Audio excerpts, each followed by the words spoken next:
Halo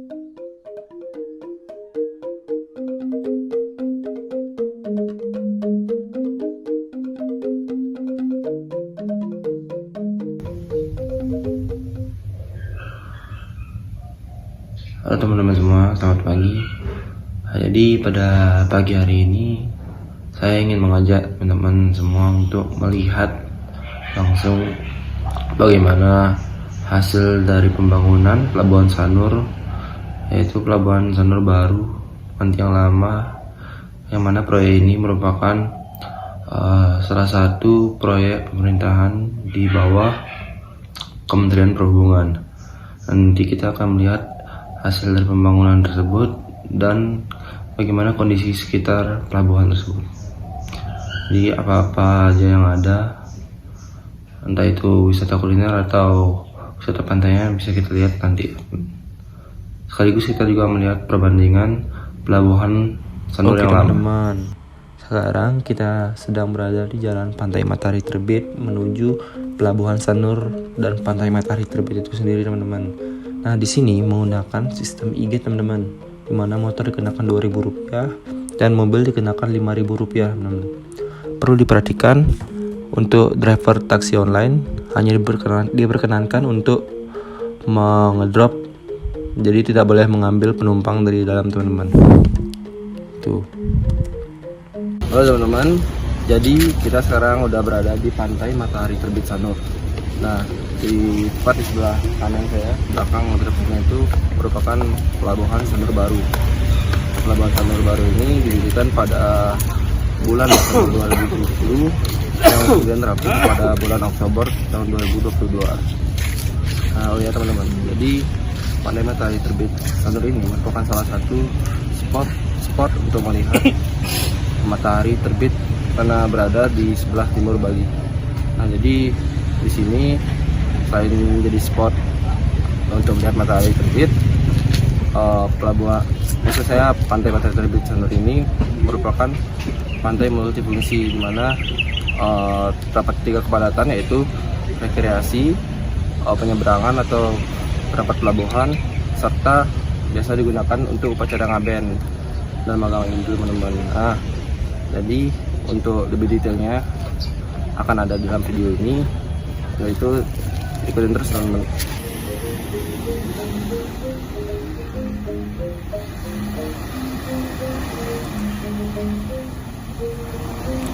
Beginilah suasana di pantai, teman-teman. Di Pantai Matahari Terbit, ya tidak seperti pantai pada umumnya yang digunakan untuk rekreasi, mandi dan bermain kano. Di sini karena ombaknya cukup deras juga cukup besar, jadi sangat berbahaya digunakan untuk bermain kano ataupun mandi, teman-teman. Nah, di area pelabuhan ini sendiri dan termasuk area pantai juga sebenarnya terdapat fasilitas yang cukup memadai, teman-teman, mulai dari area makan, tempat beristirahat, tempat duduk bersantai, ada LPD, bank, money changer, dan ATM. Kemudian juga ada pos keamanan, toilet tersedia banyak, dan juga parkir yang memadai, teman-teman. Nah, ini adalah contoh dari penerapan kursi taman, teman-teman, dapat digunakan untuk masyarakat umum yang ingin bersantai di Pantai Matahari Terbit, teman-teman. Jadi mungkin sembari menunggu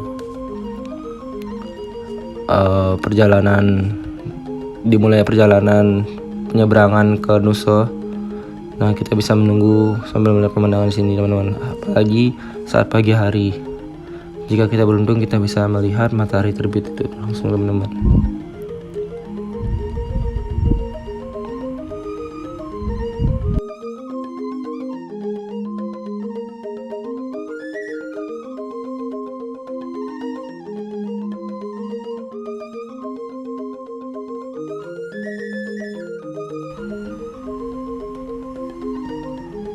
Oke, teman-teman, sekarang kita lanjut perjalanan menuju Pelabuhan Sanur. Nah, di sepanjang perjalanan dari pusat Pantai Matahari Terbit menuju Pelabuhan Sanur terdapat parkiran motor teman-teman, bisa digunakan oleh wisatawan yang ingin berkunjung ke pantai ataupun menaruh motornya guna berkunjung ke pelabuhan untuk menyeberang teman-teman. Nah, di sini terlihat ada pos keamanan ya, pelayanan umum. Di sini kita bisa tanya-tanya mengenai informasi yang teman-teman ingin tahu seputar pelabuhan atau pantai matahari terbit. Nah, di sini cukup ramai teman-teman, tapi tidak seramai weekend biasanya teman-teman. Nah, di sebelah kiri ini ada stand booth teman-teman, stand atau booth dari masing-masing penyedia jasa penyeberangan teman-teman. Nah, lanjut kita akan menyeberang ke seberang teman-teman.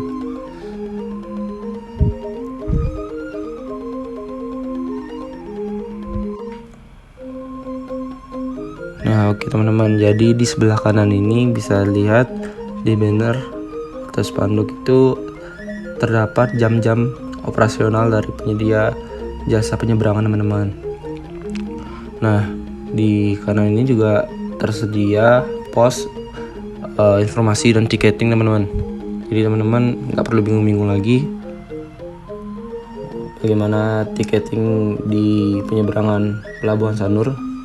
Oh ya teman-teman, jadi bagi kalian yang ingin berkunjung ke Nusa Penida, Nusa Lembongan, dan Nusa Ceningan, kalian dapat melakukan pemesanan tiket di jasa transport fastboat yang kalian inginkan. Nah, seperti video di sini, terdapat cukup banyak stand atau booth dari jasa transport fastboat. Untuk pemesanan dapat dilakukan secara online pada masing-masing laman jasa transport teman-teman, ataupun secara langsung seperti yang kita lihat di sini. Untuk harga sendiri, penyeberangan biasa dimulai dari harga 100.000 ke atas teman-teman, tergantung hari dan tentunya penyedia jasa sendiri teman-teman. Namun kebanyakan wisatawan berkunjung atau ingin menyeberang sudah menggunakan jasa pemandu teman-teman, jadi beda harga lagi teman-teman. Itu merupakan pilihan teman-teman sendiri, mau menggunakan jasa pemandu ataupun solo teman-teman.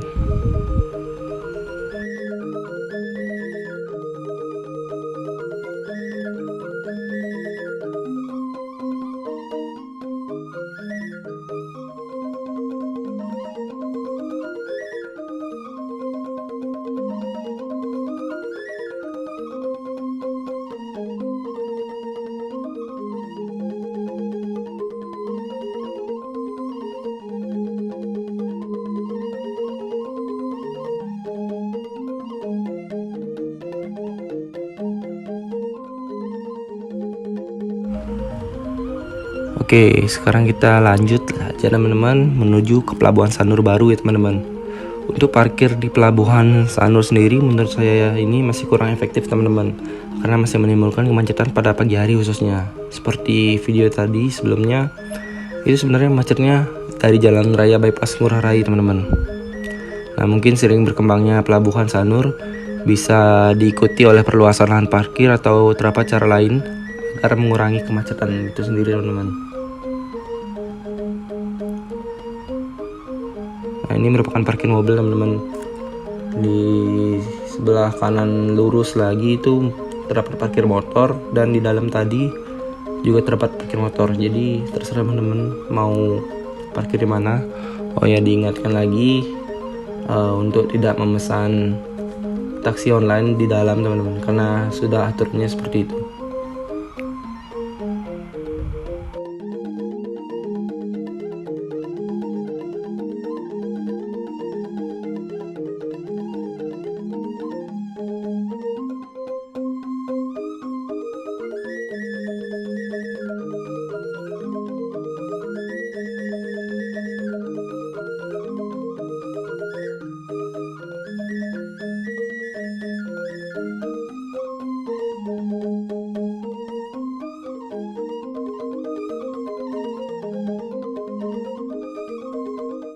Nah, ini dia nih teman-teman, tepat di belakang saya merupakan Pelabuhan Sanur baru, dimana pelabuhan ini seperti saya bilang tadi merupakan salah satu proyek pemerintah di bawah naungan Kementerian Perhubungan yang diresmikan oleh Kementerian Perhubungan Laut, Direktorat Jenderal Perhubungan Laut itu sendiri.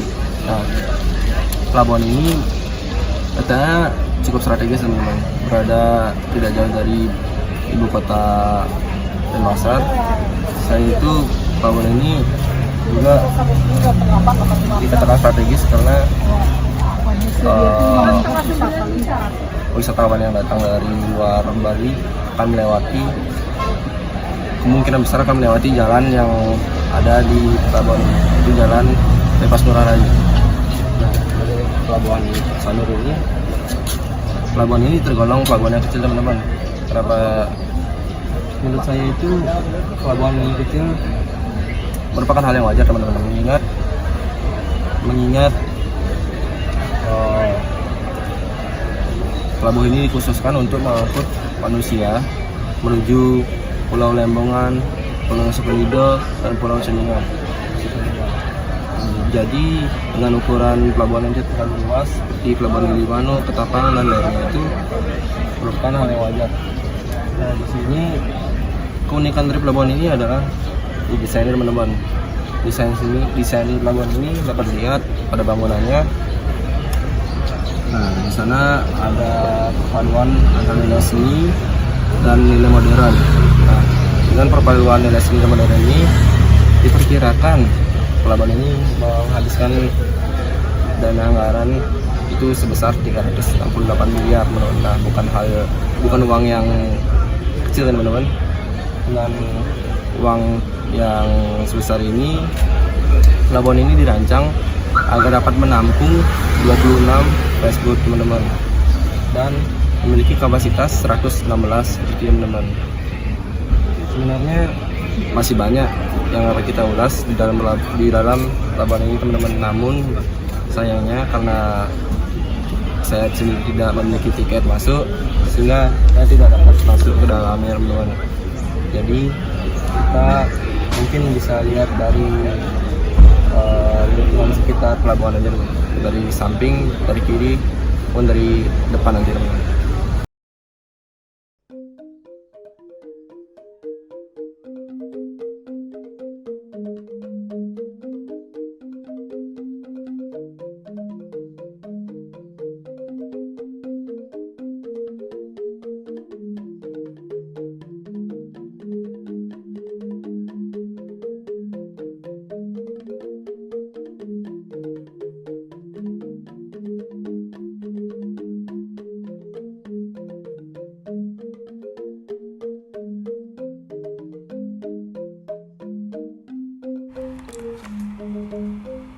Nah, beginilah penampakan desain dari bangunan Pelabuhan Sanur, teman-teman. Seperti yang tadi saya bilang di awal, Pelabuhan Sanur memiliki nilai seninya tersendiri. Hal ini dapat dilihat pada desain bangunannya, teman-teman, yang mana memiliki desain jukung Gajah Mina. Nah, jukung di sini memiliki arti sebagai perahu nelayan, yang mana sebagai sarana transportasi dulunya sebelum maraknya aktivitas fastboat, teman-teman. Desain jukung Mecadi ini memiliki kepala gajah bercula dan ekor ikan atau biasa dikenal dengan sebutan Gajah Mina. Gajah Mina sendiri merupakan salah satu makhluk mitologi Hindu yang mana melambangkan kekuatan maha dahsyat dari Dewa Baruna.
Nah, dari segi maknanya, Jukung Mechadi ini yang memiliki pola gajah Mina memiliki beberapa makna, teman-teman. Salah satunya, gajah ini dianggap memiliki rumah di darat atau hutan. Sedangkan Mina yang berarti ikan, keberadaan rumahnya tertentu di laut, teman-teman. Nah, maksudnya adalah orang Bali berharap keselamatan dengan tetap terkoneksi dengan daratan meski pergi ke rumah ikan atau lautan, teman-teman.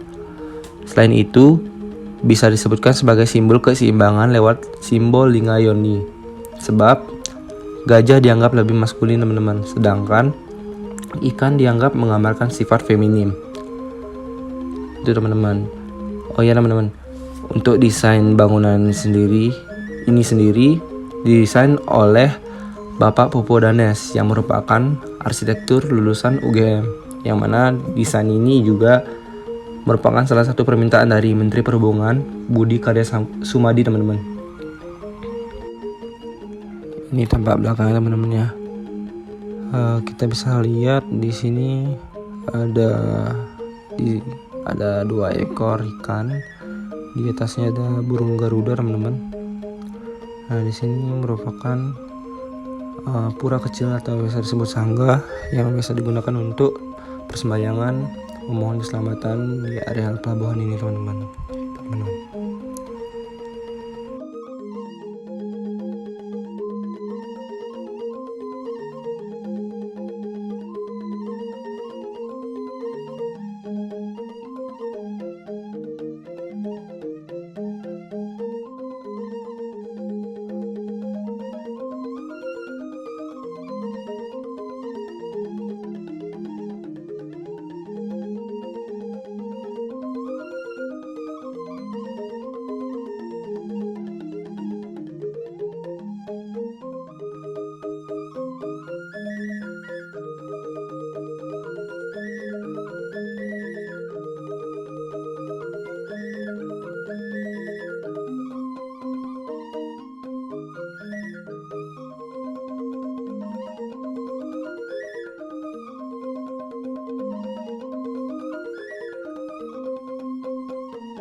Pembangunan pelabuhan ini menghabiskan waktu kurang lebih 2 tahun, yang mana kini menjadi pendorong baru perekonomian di Bali. Dengan adanya pelabuhan ini, kenyamanan wisatawan tentunya akan lebih terjamin. Salah satunya, wisatawan tidak perlu berbahasa-basahan lagi apabila ingin menyeberang. Mengapa saya katakan demikian? Nanti akan ada penjelasannya, langsung dengan penampakan pelabuhan Sanur yang lama. Sedangkan untuk rute keberangkatan pelabuhan ini biasanya memiliki rute keberangkatan pagi hari dan balik di sore hari di setiap harinya. Untuk waktu yang lebih detail lagi dapat dilihat pada laman pemesan tiket keberangkatan dan kepulangan.